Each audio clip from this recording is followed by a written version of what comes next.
кюфтенци съответно има леща, булгур, много зелени подправки, това, което е дала градината, в която нашите родители са си гледали на времето. Мазанос, босиле, пресен лук,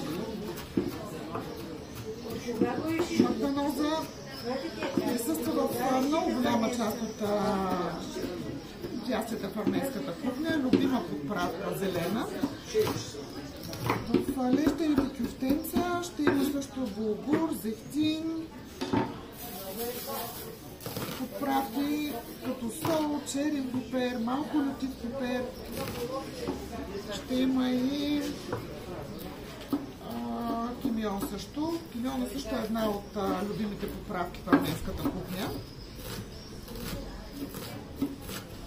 Лещените кюфтенца сваряваме лещата, вътре слагаме един картоф, мъничко, който трябва да се пусне на шестето, съответно, за да сгъсти лещата, и добавяме булгура вътре в лещата.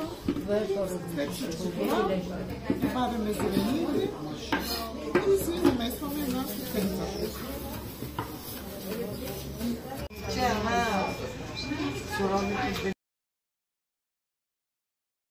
Като бяхме в Армения, понеже сина ми и мъжа ми ходиха в коньячния завод и там ги посрещнаха, дегустираха и там се научихме, че коняка се пие с сушени плодове. След, да.